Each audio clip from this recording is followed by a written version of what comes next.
houses. There's a couple walking tours. Google Old Louisville walking tours. I love the guys and gals that do that, and I like pointing out they know way more about this neighborhood than I'll ever know. So just kind of bow down to their expertise.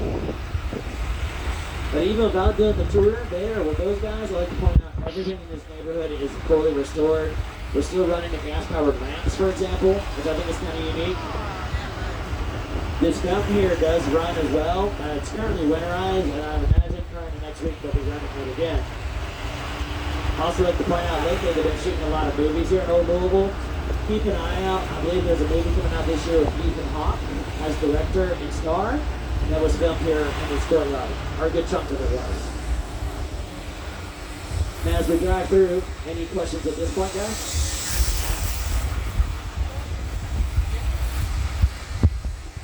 And if you don't know, that registry is very, very strict. I'll give you a great example of what I'm talking about. Take a look at this pink house here on the corner. People ask me why that house is pink. Well, here's the story. When it got built, that was not a house. That was the local gentleman's club. And it was a gentleman's club until, well, the 1920s. And right when temperance movement was really, really popular, they all watched that house very closely because it was a sin den. Well, they noticed a whole bunch of young ladies going in there, aka not a gentleman's club. That sin den was a brothel. So they decided to buy that brothel and make an example out of it. And during the shutdown ceremony, all the ladies of the temperance movement were out there with paintbrushes painting it pink, basically saying, "Hey boys, new management." Now it stayed pink until it hit the National Registry. They legally now can't change the color because it has historical significance. So whoever buys that house has to keep it pink, and more importantly, they can't even change the shade of pink.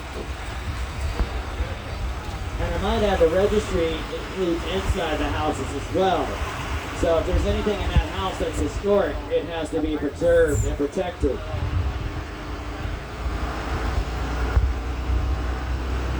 Now I know a lot of you guys are from the South, and I don't know if you know, in Kentucky we do get hot in the summertime. All these houses were built before air conditioning was a thing. Here's the deal though, if they didn't put central air in that house before the 90s and the registry hit, they legally can't do so now. So you see a lot of these houses here, they might be a $5 million house, but they'll have window mounted air conditioning units to give you an idea.